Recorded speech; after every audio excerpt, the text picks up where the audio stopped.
Hey, folks, this is Trust in the Process, a podcast with myself, Travis Fritz from Old Nation Brewing Company, for brewers and folks interested in the brewing industry and the misfits and great stories that come out of it. Today, we have on the podcast Dr. Bart Watson. He's a chief economist for the Brewers Association.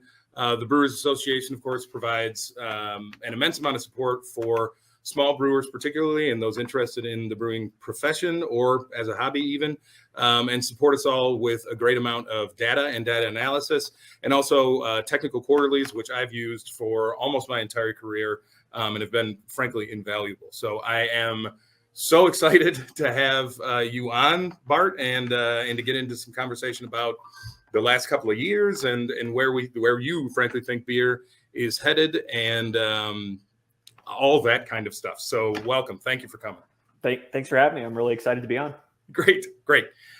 So we spoke a little bit before the podcast, and I had said I'm going to ask you some questions and then ask you again.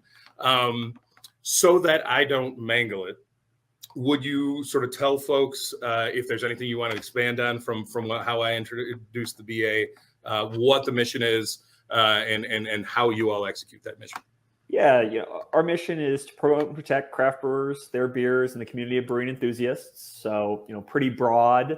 But within that, we do lobbying, at the federal and increasingly state level. We provide resources for members. We provide stats and data. That's my role. And in general, what we wake up every day and go to work thinking about is, what's the highest value thing that we can do, kind of collectively as an association that brewers can't do themselves. So I think my role is a perfect example of that. One brewer can't go around and collect the data from all the breweries around the country, but we can do that, and then we can republish it. So, that's the kind of stuff we're working, on, is how can we use the leverage of, 9,000 breweries around the country to make it a better business environment for all 9,000.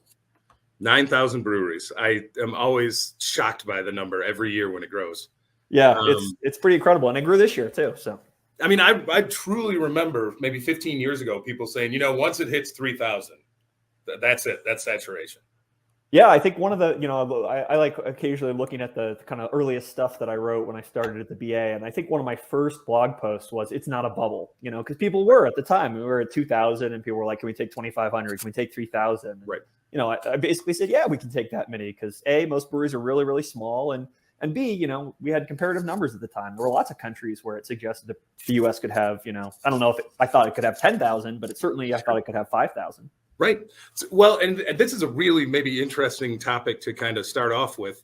So you've seen this growth from, let's say, 2,000 to now 9,000, and of course, having shared both of us a little bit of skepticism early on about what was happening, and then how did that growth happen, and how has the market sustained itself in the context of craft beer, which has risen year to year pretty well until, frankly, just recently, but isn't really taking up that much space in terms of actual gallons of beer sold in the United States compared to the larger brewers. So how has that growth sustained itself, and in what fashion? Yeah, I think the first place is that, consumers themselves have shifted. So, yes, people drank craft beer in 2010, but, if you look at the stats today, more people drink craft beer. They drink more of it as a share of their, beverage alcohol consumption. And so, we just had a real shift, generationally, people just drink more beer from small brewers than they did before. So, that's kind of the fundamental thing driving all of this. I think the second big thing is that, we've continued just to see a huge business model shift in what it means to be a brewery.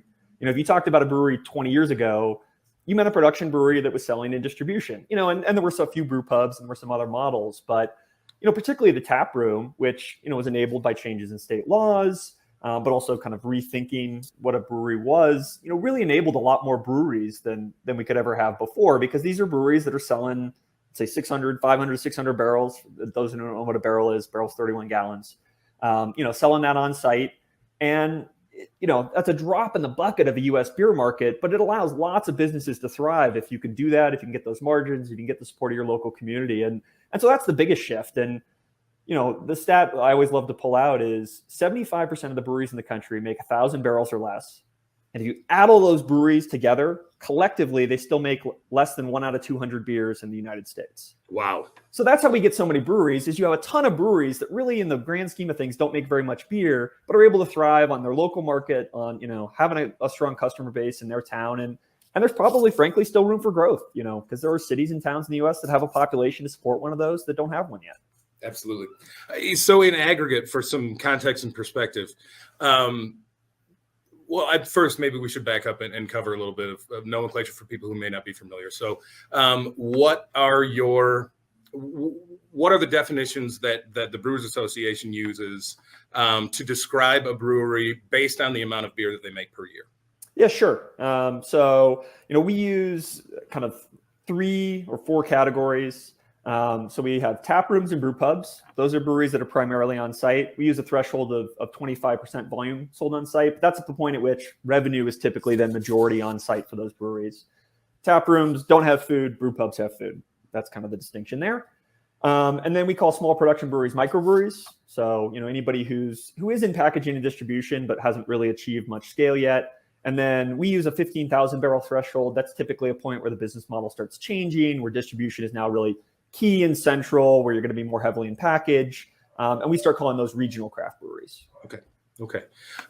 So above those, I know that there's sort of federal nomenclature for what the difference between a microbrewer is and a brewer, as they say. But I guess for this perspective, in aggregate, everyone who is not, let's say, Miller Coors or one of these, multinational breweries. So craft brewers specifically in the United States, and we can include even Sam Adams or however you're comfortable doing it. Yep. What percentage of beer consumed in the United States, more or less, is made by those breweries as opposed to larger breweries?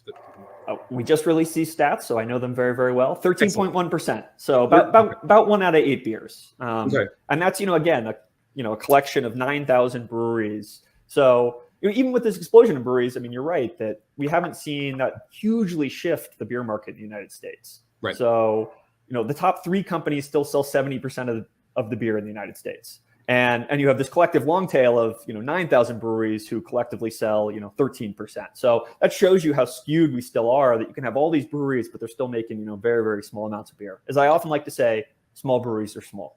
Small breweries are small, yeah.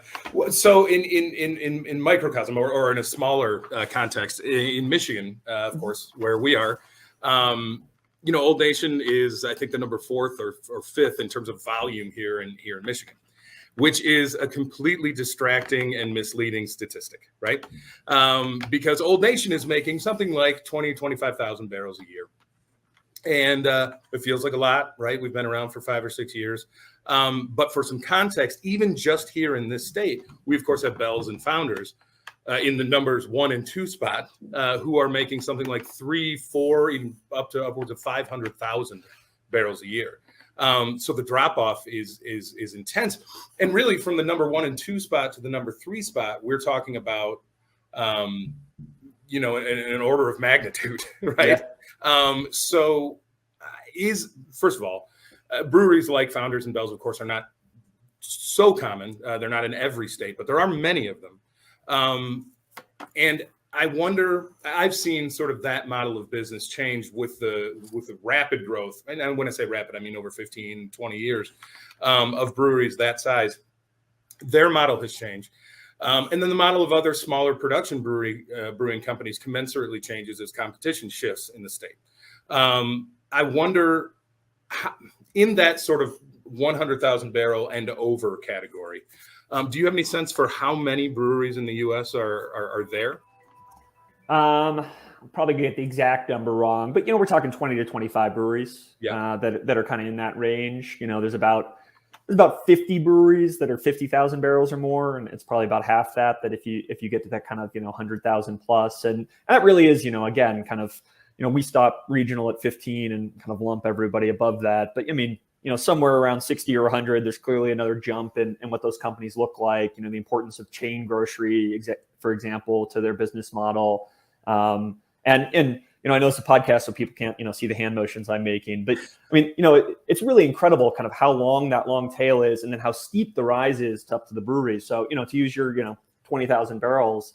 In the context of the U.S. beer market, let's see if I can get my numbers right. That's 0.01% of the U.S. beer market, though that probably puts you in the top 200 breweries in the United States, at that level. So, it's a really steep curve, and the volumes that those people who on the top of that curve are making are just much, much larger than, scale wise than any of these small breweries.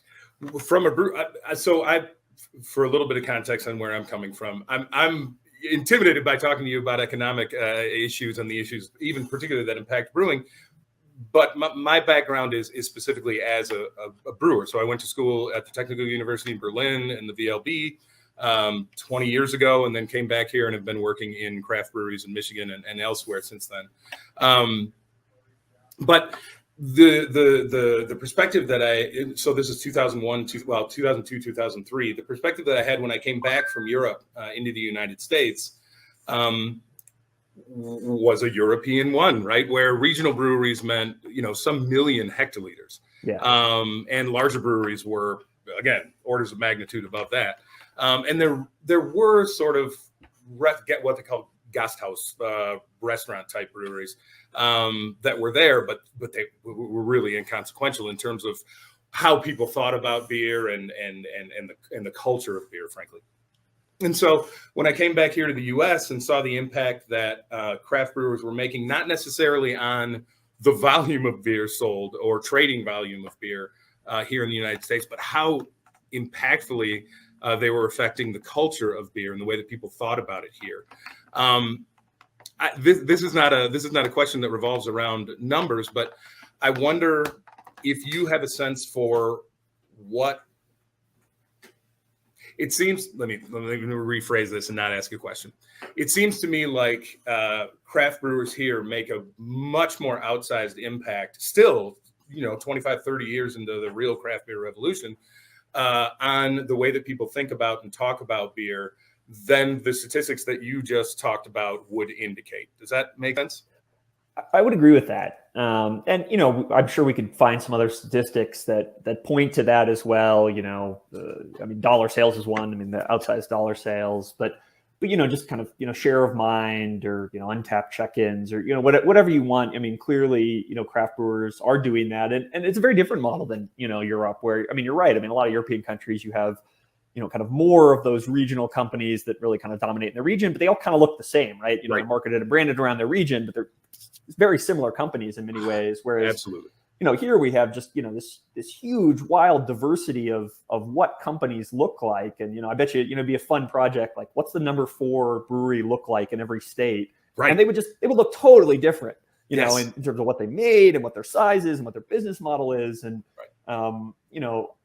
I think craft breweries, that's part of their success. They've been a cultural phenomenon as much as a business phenomenon, and that they've really shifted conversations around beer, around beer distribution, around lots of things, around flavors. Beverage alcohol more broadly, I think is having a very interesting kind of time and conversation around this too. That we're seeing blurring lines between categories and this kind of fourth category of things that are in cans but aren't beer emerging. But yeah, craft brewers have played a huge part in that. And it's not just in the US too. You go globally and you see the influence of, craft brewers in lots of parts of the world now are making hazy IPAs with American hops. As an anecdote, I got to go to the Czech Republic a couple of years ago to go to a conference and went to a really cool festival. And basically every Czech brewer there was pouring some kind of, classic Czech lager at, one of the strengths that they do.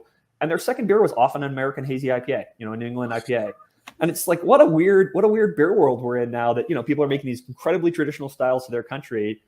And then you see the influence of American brewing there as well. It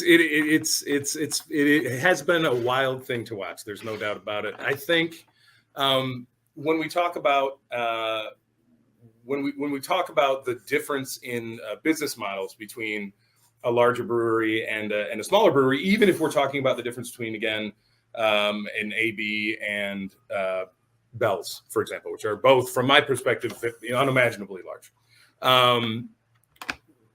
When we talk about the goals of those companies in terms of sales per year, sales growth, the way that they attack, for example, the introduction of a new product, those are becoming more similar than they were, of course, because these larger breweries like Bell's or New Belgium are, they have marketing budgets and marketing departments now. But certainly their model is not the same as an AB model in terms of releasing a beer, what they need a beer to do when they put it out in the market. Yeah. So I wonder, for context, let's use this as an example. If and I believe, again, I was listening to one of your podcasts last night, and you were there with Paul Gatza, who I believe is the director of the Brewers Association. Yep. And you were giving a presentation about, I think these were 2017 numbers. You were giving an example of domestic beer having dropped 2% and craft beer having raised 6%. And I guess I just want to kind of narrow in on what those numbers actually mean in terms, again, of barrels or gallons of beer sold, because it seems like, domestic beer didn't lose that much, but of course they don't want to lose any. And it's 6%. That's 3 times, right, the growth that craft beer experienced. But what does that really look like in terms of barrels of beer? Yeah. So back then, I don't know what the exact number would have been, but let's say, domestic beer is 150, 160 million barrels. So, so at 2%, you're talking about a 3 million barrel drop. And, at 6% rise for craft, 20 million barrels, let's say, you're talking about, 600,000, or I guess it'd be twice that. So it's not 3%, 6%, 1.2 million barrel rise. So that domestic drop, even at a lower percent, is much higher than the craft beer number, because the relative size of the categories are so different. And, I know you didn't ask me a question about the kind of different business models, but I think it points to just the different scale that those businesses exist on. Yes. A Bell's can release a new seasonal or a line extension that, moves their volume, 5 or 10,000 barrels, and it can be locally focused too, right? They can release a Michigan only beer, and Sure. that can move a needle for their company. Right. If they do something with all Michigan hops or something. Anheuser-Busch InBev, yes, they're looking at their U.S. numbers too, but they're a global company, and things that move their number, just need to be a order of magnitude bigger. And that's why sometimes you see the big companies. They'll discontinue brands that would be larger than mini breweries, because it's just not worth the time and effort for them to do these kind of little tiny things. They need things that are going to scale, that are going to be able to go wide, and that they can give to every distributor in the country. And if it's going to be a niche product, but there's some exceptions, right? We do see Coors has their AC Golden line, and some of the beers they sell here, Colorado native, they only sell in Colorado. But right. With a few exceptions, they want things that are wide and scale. Whereas one of the cool things about small brewers, and one reason they can be so innovative, is they can do these tiny little small bets, and for a company their size, that moves the needle. So it's worth doing. Yeah. So all of that is fascinating, but I think a stopping point for me, I think when you were comparing the percent rises and drops, it sounded like you had essentially said that a 2% drop in these kind of made up numbers, but a 2% drop for domestic beer represents 150% of the beer produced by craft brewers in aggregate. Is that right? Not a 2% drop in aggregate. So those numbers were kind of both the changes. So a 2% drop for craft beer would be more than 10% of aggregate, though, of craft. So and that's honestly a lot of where craft came from. Jim Cook always liked to use the leaky bucket as his metaphor, that we had this bucket filled with domestic and lager and domestic light lager, and it was leaking. That those drinkers were going away, and they were looking for something else. And his description of what Boston Beer has always tried to do is we've tried to put little thimbles underneath all these leaks. And craft beer is arguably over the past 2 decades been bigger than a thimble. It's been the biggest place of catching those leaks. That this volume is flowing out of the large brewers, and it's flown into small brewers as people look for more variety, for more flavor, for more innovation, as they look for a different beer experience. So this raises a thought that we've had here at Old Nation, and I know a lot of brewers are talking about this, particularly older or brewers that have been around for a long time like me. we saw, it felt like what we saw over the pandemic was a return, not a complete return, but a tendency toward a tendency for the customer to buy core brands of breweries they knew and trusted more than the experimental kind of purchasing that they were engaging in years previous. That's just a sense that we got. Our flagship survived and did very, very well over the pandemic. I know other Michigan breweries had the same experience. Does that resonate with you? And is that something that you've seen and tried to quantify at all? Have tried to quantify. I mean, I did some analysis and scan of brand size and didn't really find too much evidence for this. You know, what I think is going on that can align those two things is that, you know, we certainly saw shopping patterns just dramatically change during the pandemic. And, you know, a lot of innovation, a lot of niche brands, for example, come from on-premise, and on-premise just got crushed. And, you know, people stopped drinking that way.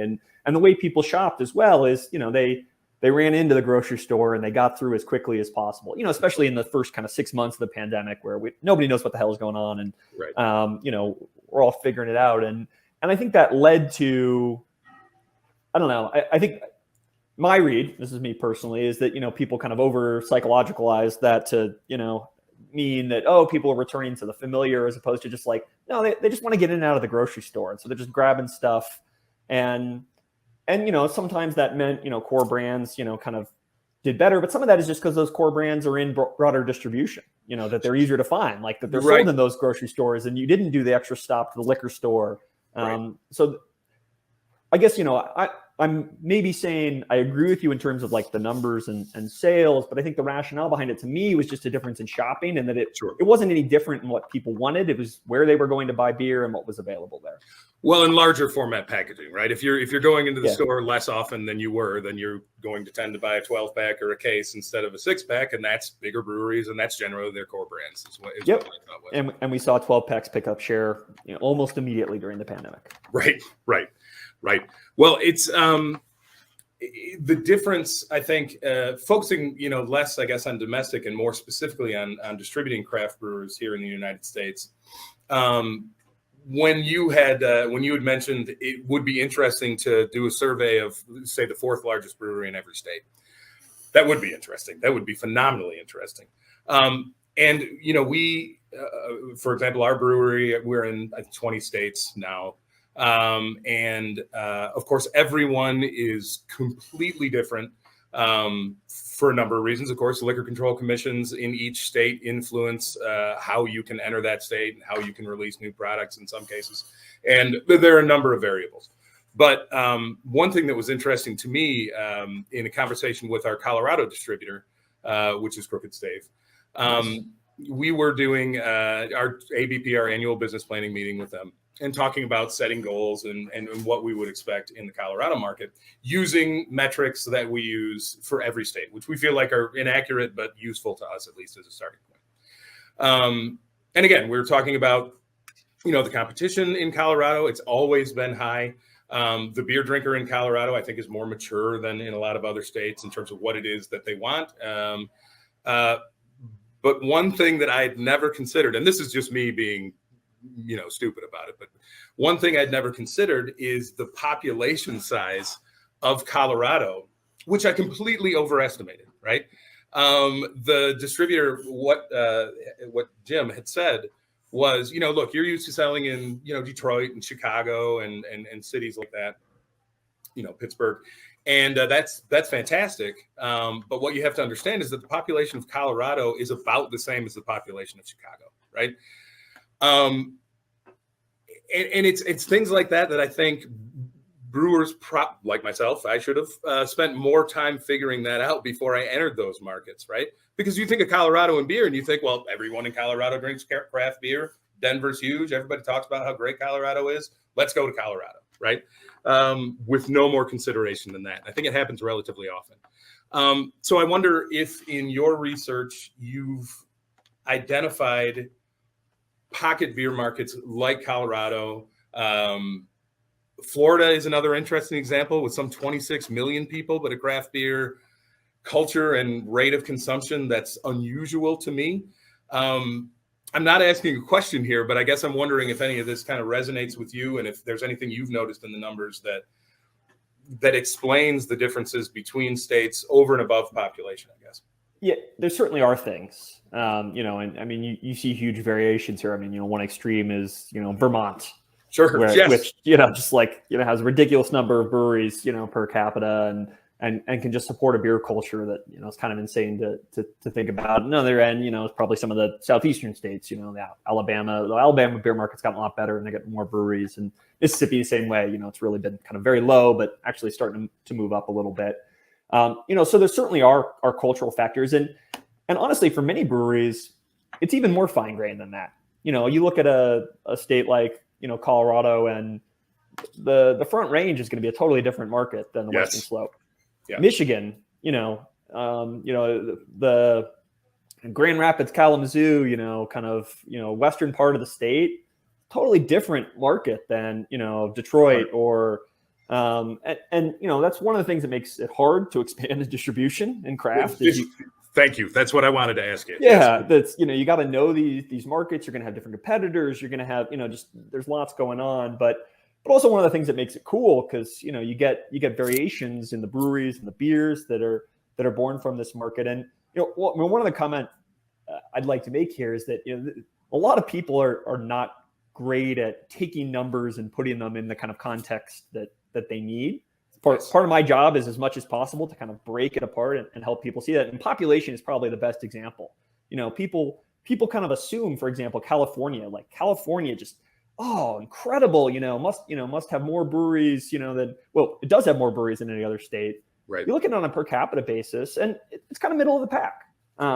And you delve within California, and actually there's kind of like, San Diego would be like a leading state. Central Valley basically has 0 breweries. Northern California, where nobody lives, above San Francisco, again, like kind of a little bit more of a beer wasteland. So, huge variations here that you really often have to break these things apart to understand them, to understand these markets. And I think, it's one of many challenges why we've seen, brewers be much more cautious than they used to be about just going national. Because understanding these things, understanding the economics of it, Colorado doesn't have a lot of people, and it's a big state, so just moving stuff around is going to cost more money than in some places in the East Coast.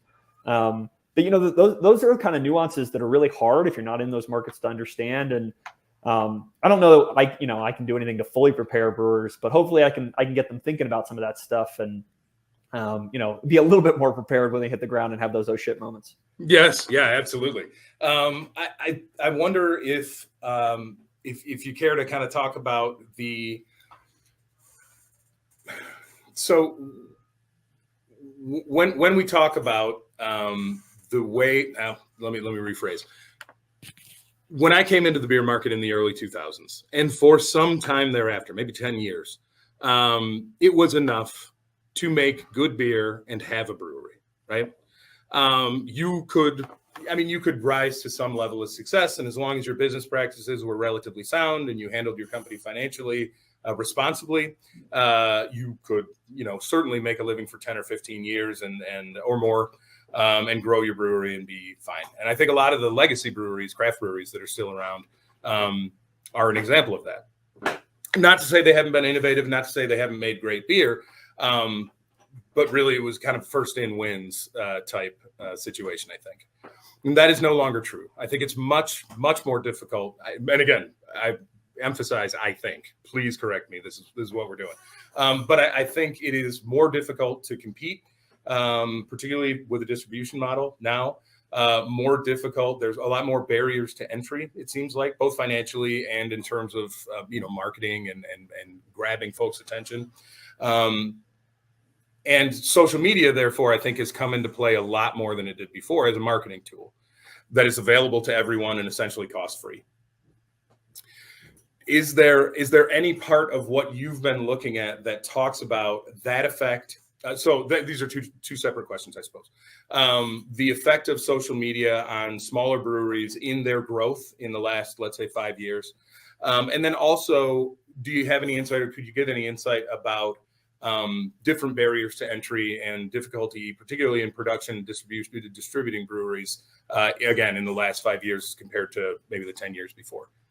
Yeah, maybe I'll start with that second part and just say, I mean, it's clearly a more competitive market than it was, and we could come up with metrics to show this. One I've looked at occasionally, and I think shown in some of my presentations, is amount of growth divided by the number of breweries. Yes. That, even in a year now where we get 1 million, 2 million barrels of growth, you divide that by the number of breweries, and the amount of growth per brewery that is very, very small. Right. Whereas, back in the day, we're only growing 500,000 barrels, but there's only 1,000 breweries in the country. So, everybody per brewery is growing pretty decently. I mean, that's one place to start. And I think that's shifted how breweries need to operate, right? When you're going into a new market and there's only 2 breweries there, that just means a different plan than when you're going in and there's already 50, market tested companies that are there and ready to compete in that marketplace. And, that means different things for companies. I mean, these are kind of like I'm sure there's a business school class where they talk exactly about this. When you get more competitive markets, you have to have more product differentiation. You have to market more. You have to brand better. Sure. That, just kind of that. I mean, I think you said it great. Like, making good beer used to be what you needed to do. Now you need to make good beer plus. You gotta find out what your niche in the market is, how you're going to stand out, how you're going to tell the customer about that, how you're going to get it to market. And that leads to the second part, that there are tools that help brewers do this more effectively than before. The digital revolution and social media have given us lots of kind of free, easy things that would have taken, people and companies to do before. And now you can, do for free on your phone in 2 seconds. And to me, I think the main thing that's done is it's really given wind to the sails to something we already talked about, which is these really small local niche breweries. I'm not sure social media changes the game that much for distributed breweries. It's another intern to pay, or something to think about. But for the small breweries, I mean, that's the way they get out there. How do you learn about the new brewery in your community? It's Facebook, it's Yelp, it's Twitter, it's Untapped. It's these things that are free and they can be on, and people searching are going to find them, and then allow them to directly control their message and communicate with their fans. And that's the kind of stuff that didn't exist in the past. It was word of mouth. It was much harder, or maybe you took an ad out in the local paper. Festivals. Yeah. Another good example, kind of pre-social media age. But, I think it's made it much easier for people to kind of pop on the scene and find those little niches. At the same time, so we've got this dichotomy to kind of wrap this up, where it's easier than ever before to get in. The barriers to entry at a kind of small scale, I think, are very, very low. Yes. The barriers to entry that next level up are getting harder and harder and harder. And a lot of this has to do with distribution too. Distributors only want so many brands. Retailers only want so many brands. And so anybody can start a brewery, but taking it to that next level where you're getting beer out in the marketplace, where it's getting further away from your brewery, that's getting harder and harder and harder. And I don't see that going away anytime soon. Yeah, I think that may be a good thing. I mean, I think that may be just a function of a maturing market ultimately. And as you say, a function of competition. But within that idea of competition, and the reason, frankly, that I bring up social media is I feel as though this is not completely different than craft beer has ever been, but I do feel as though with the advent of social media, and particularly apps like Untapped, which is, for folks that don't know, a beer rating app, the impetus to as a brewer, one of the words I despise the most in craft brewing is innovation, right? Because folks' idea of what innovation is completely subjective, and they differentiate all the time, right? So if innovation is, for example, and I'm not trying to get on a soapbox here, I'm just trying to give a little context. If innovation for one brewery is an imperial stout with marshmallows and graham crackers, and innovation for another brewery, for example, is going back to historical styles and re-examining those styles. When you speak to particularly salespeople and distributors, whatever their idea of innovation is generally whatever you need to do to make noise and sell beer, right? So what I've seen over the course, and I've done it, and my biggest beer is a New England IPA. I'm a lager brewer, right?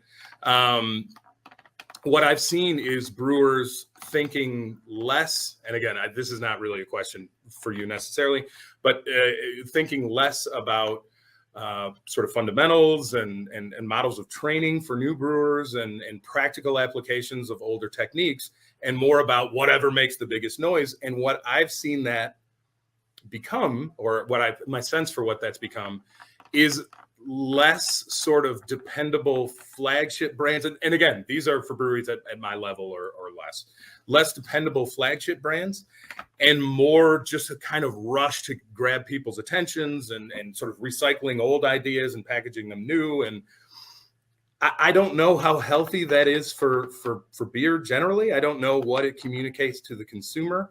And I don't know what that means for longevity of craft beer generally. Of course, it's not the only thing happening, and I'm not trying to Chicken Little this idea with you.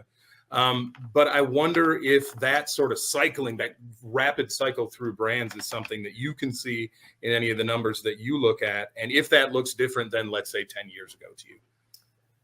I mean, I think one reason it looks different is there's just more brands to cycle. You know, there was brand cycling 10 years ago, but there just weren't as many brands, so it didn't seem like as big a deal. When 9,000 breweries are cycling 20 brands, I mean, the total brand cycle is just insane as a total number. I mean, I think what this speaks to is the need to differentiate. You know, you need to differentiate, and you can do that. You can do that with your beer. You can do that with your marketing. Yep. You can do that. You can do that in a variety of ways, and some brewers have chosen to do that in a way that is, we're going to be the brewer that's always doing something new and audacious. And, I mean, that can work for some companies. Some companies like that. I think we see companies who start down that route and realize how exhausting it is to keep that up as a sustainable practice. And so, to really get to a place where craft companies, not just the category, are going to have longevity, I think, companies have to think about how sustainable whatever strategy they are adopting is. And, I mean, the beer biz, has long been one where if you don't have some brands that you're kind of core and building, it's going to be challenging to keep getting, new stuff to stick over and over and over. And, that should always be part of your portfolio. But I think the goal shouldn't be for that to always be your portfolio, but be doing that so stuff sticks, so that it can then grow again. And when you have those hits, to figure out, can I scale this? Can I take this up a little bit so that I can set aside 20% of my volume, and it doesn't have to be on this rotating hamster wheel of new flavors all the time. Right. And, we'll see. I mean, I think we're at a little bit of a flex point, some of the trends we've already talked about where some companies are going to figure out that distribution's not for them. And that, you can do that innovation, right? If you're a pub and, the people who come in want new stuff, and you keep the one flagship on for the guy who always wants, the amber lager or whatever it is. But if you're going to be a distributing company, there's only so much of that you can do, sustainably year over year, and keep distributors, retailers, and ultimately customers. And at the end of the day, what brewers think is innovation doesn't matter. What customers think is innovation is what matters. And so, I do think we're going to see some maturity. And the last thing I'll say here too is I see a tendency sometimes with people to say stuff about kind of the current community that doesn't understand how young most brewers are. And that, we've had so many brewers over the last 5 or 10 years that when they're, 5 or 10 years older, they're going to learn some of these lessons. They're going to be more mature companies. I think we're starting to see that churn in breweries go down. And, I hear this from, older regionals sometimes too, things about, kind of quality I always push back on them. Like, what was your quality like when you were a second or third year brewer? And many of them then, well, yeah, we didn't have a centrifuge then. We didn't, we didn't do all these things. And so I think it's easy to confuse too some of what's going on of like changes in business model with just, we've got a ton of new breweries in the country who are still figuring out their way, finding their slot in this market. And as they do, some of that hopefully will settle down a little bit, because I can't imagine a lot of brewers who 15, 20 years from now still want to be making 200 beers a year and, and trying to replicate that year after year after year after year. That is phenomenally useful perspective. Thank you for that. That's great. Thank you. Every once in a while. Yeah, every once in a while. Squirrel gets a nut. No, great. Enlightening to me, frankly. What I had intended to do with that line of conversation was move into something that I know John, who produces a podcast, asked you about prior to it, which is, essentially he's asking about trends, right? And he's asking specifically about trends. And we've covered a lot of this, so please don't stress yourself about expanding on it any more than you already have necessarily. But trends toward more traditional beers and specifically lagers, right? You live in Colorado, which seems to, in the last 10 years, have become the home of traditional Central European beer brewing in the United States, right? What do you see there? Yeah, I mean, the first thing I always say, I'm getting this question as a media question a lot, which I love. I love that the media is thinking about craft lager. Me too. The first thing I try to point out is that craft has made lagers for a long time. Like this isn't new. Like, Boston Lager, Shiner Bock, Anchor Steam. I mean, the craft category in many ways was built, heavily on lagers. So some of this is just a changing of the guard, right?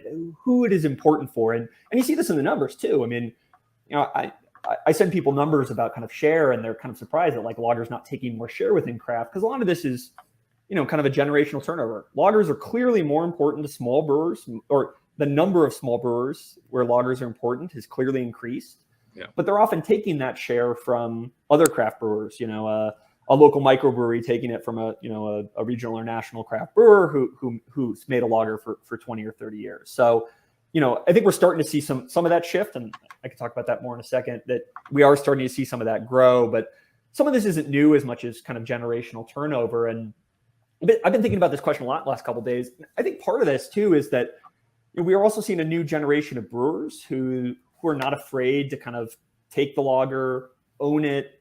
And, you go back 10 or 20 years and you got, people like Stone running, fizzy yellow beers for wussies campaigns. Yeah. And so craft was really defined as kind of the counterpoint to those things. The anti-lager, yeah. Exactly. We don't make lagers. We make flavorful IPAs and ales. And, despite the fact that the ales, the IPAs were growing by taking share from brown ale and red ale more than they were taking from lager. But right. I'm diverting here a little bit. That's gone, right? And so now, like, there's a generation of craft drinkers, not just brewers, who don't have that as a comparison, right? Like, craft can be anything. It can be any style. And so a local company that makes, Czech pills and whatever else, Meriton in the fall and, all these things, like, that's cool. And that's trendy and those are delicious beers. And I want to drink those. And they don't have to be this kind of counterpoint of like, oh, those are things that big brewers will make. I also think, we're starting to see that show up in the metrics and show up in share. I was playing around to have access to the Untapped dashboards where you can like aggregate stuff. And, this is not a good representation of the beer market in volume. We'll say that up front, but it's a good representation of kind of like cutting edge beer geeks, the people who are most involved in this movement. And 5 of their 6 fastest growing styles, in a 3-month rolling average, are lager styles. Wow.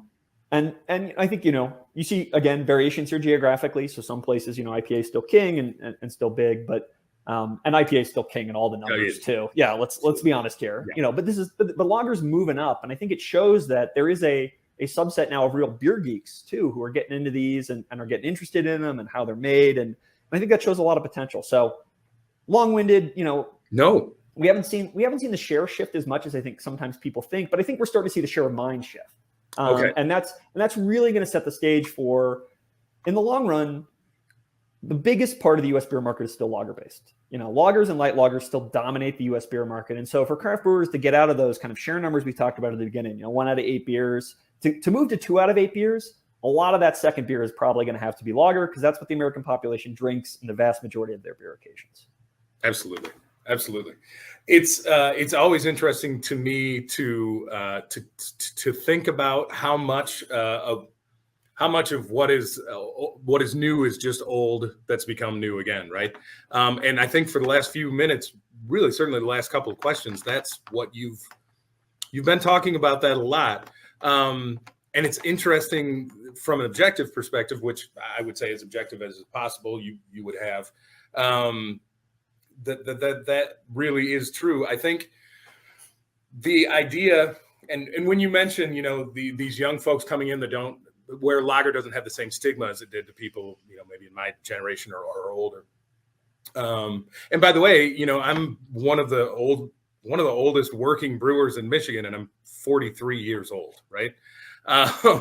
It does lend perspective. And I think that's, what was one of the most kind of insightful, for me, impacting things that you said, was how young brewers really are. And, and again, all of this is anecdotal, but when I look at comments on social media or apps like Untapped, which really are useful, it really is the people who are my age or older, so maybe Gen X to young baby boomers, who are still saying, well, I don't want to drink that lager because, that's a fizzy yellow beer and it doesn't have any character and things need, more zhuzh, and these brewers need to be innovative in the way that I want them to be innovative. And it's something I never considered until you said this, but I don't really see younger people doing that as much. Well, there are a few, but the younger people are just like, oh, that's neat. I like this beer better, but I thought that was pretty good, and that's about it. It's not an insult to them when a brewer makes a pilsner. No, I mean, and we're starting to see. I mean, there's slang, crispy boys, and and stuff that points to that the young generation is developing a love, a language, their own kind of twist on lager. I'm sure it's going to drive some older brewers crazy, in the way they think about it and talk about it. But, one thing that always characterizes the beverage alcohol market is generational shifts, right? Because we just drink different things over time as we age, and different generations, drink things.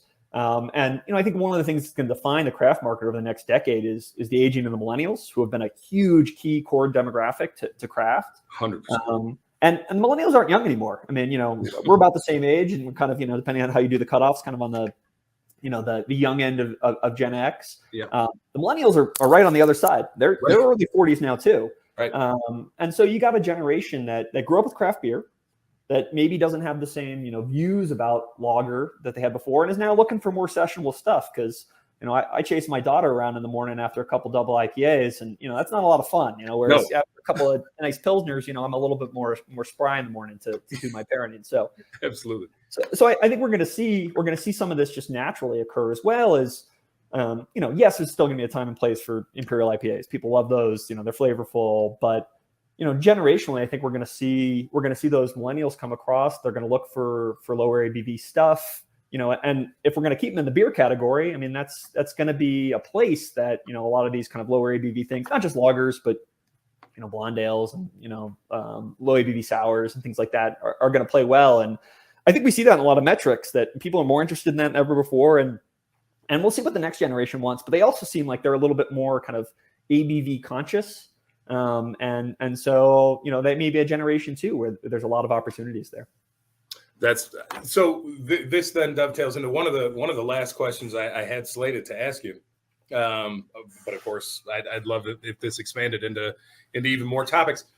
And it is about young drinkers, right? And when I say young, I guess I'm sure have better metrics for this.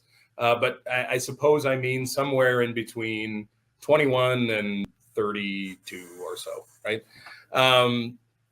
As we say, 35. There's a lot of talk amongst brewers. And again, this because you talk to brewers a lot. Most of this conversation is voodoo and brewers sitting around a bar talking to each other and guessing what might be happening, right? There's really not a lot of fundamental data that they're using.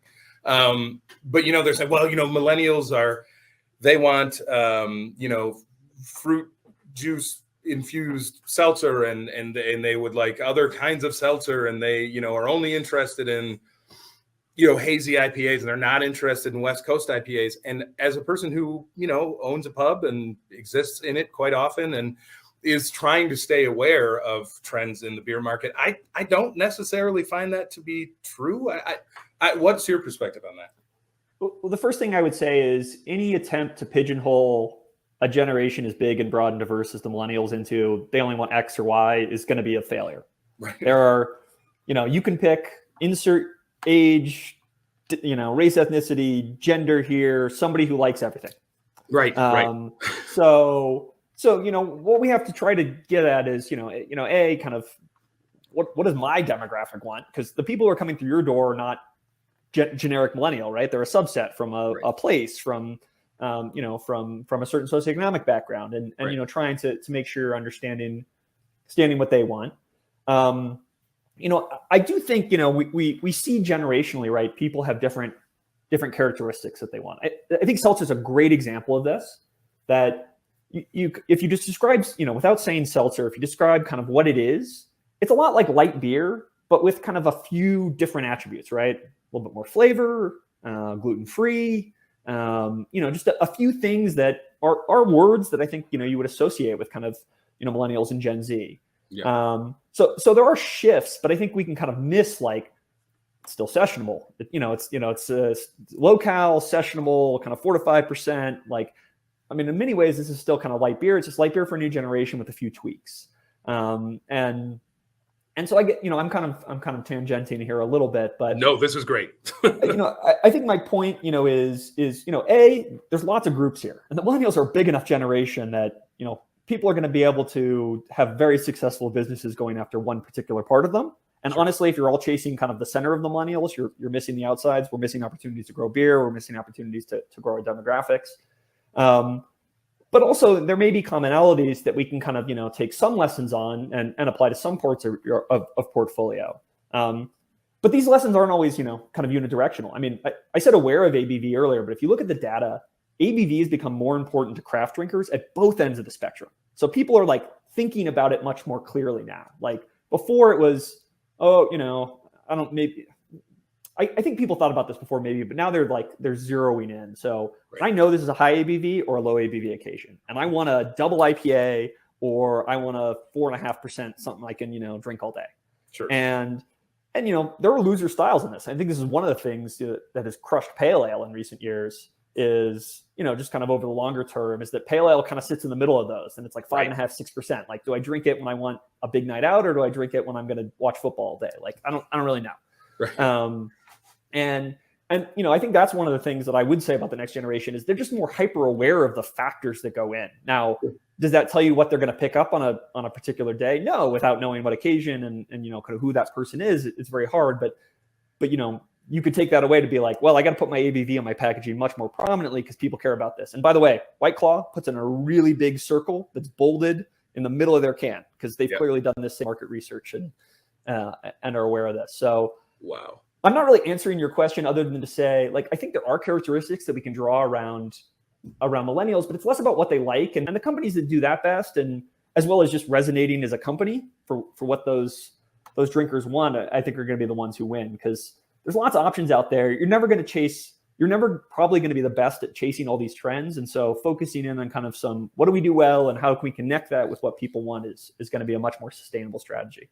Yeah. It's like baseball, right? Same swing every time, pick your pitch. Amen. There you go. I like that metaphor. I'm gonna steal that one. Please do. Bart, I think that this could go on for a long time, but I find myself floundering to ask more specific questions of you, which I think would be the best use of your time. I want to sort of take a moment here at the end of the podcast to encourage brewers who may be listening to join and avail themselves of what is available from the Brewers Association. Again, certainly the technical quarterlies have saved my career, honestly, several times in the last 20 years. And the market research and data collection and interpretation that you are doing is also, I think, invaluable, as people who listen to this podcast it'll be easy for them to understand. So is there sort of anything that is happening? What's your dark horse right now? This is the last question I want to ask you. What is the thing that you, if anything, what is the thing that you see that maybe even doesn't make sense to you yet, but you have a sense that something impactful is coming? There are a lot of those. Okay. I mean, I have a whole set of things that I don't really understand what's going on here, but I want to understand more. And I don't know. I mean, we're talking about ABV, so maybe that's why it's top of brain. And I'm still trying to figure out how it really fits for craft brewers as non-alc. Clearly a category that's going to grow. It's not a natural one for some small brewers, and it's a difficult one to pull off, right? Making those beers is a technical challenge that if you don't have super fancy equipment, is gonna you're not going to see non-alcs on tap at your local brew pub very often, or at least that they make. So that's one I'm still trying to wrap my head around. And, I think the big question for me there is how big does it get? You got markets in Europe where it's 8 to 10%. Are we going to get there in the US anytime soon? No, probably not. But if it gets to 5%, that's a very different opportunity than, let's say we're at 0.6% of the US market right now. So that's one I'm thinking about. I mean, honestly, right now, my brain is just supply chain, inflation and pricing. So thank you. That's less kind of, there's kind of less of an interesting takeaway there for podcast listeners. But, I think most of the most important questions for brewers for the next year are business ones. They're not what style they make, but it's, what price point do I hit where people are still going to buy my beer and my margins aren't destroyed? Where are the places where I need to lock in a long-term contracts to build myself some security, even if that costs me more money and I got to, buy ahead on raw materials, even if that pulls down my cash available for other stuff. So, those are the things that I'm thinking about a lot right now and trying to get out ahead of and trying to figure out, frankly, how we can be helpful, because those are big, complex issues that the BA can't, we can't move an aluminum market. And B, it's very difficult to provide tons of advice that's going to be useful for the wide variety of breweries that exist. But I mean, that's going to be a dark horse for a lot of brewery businesses.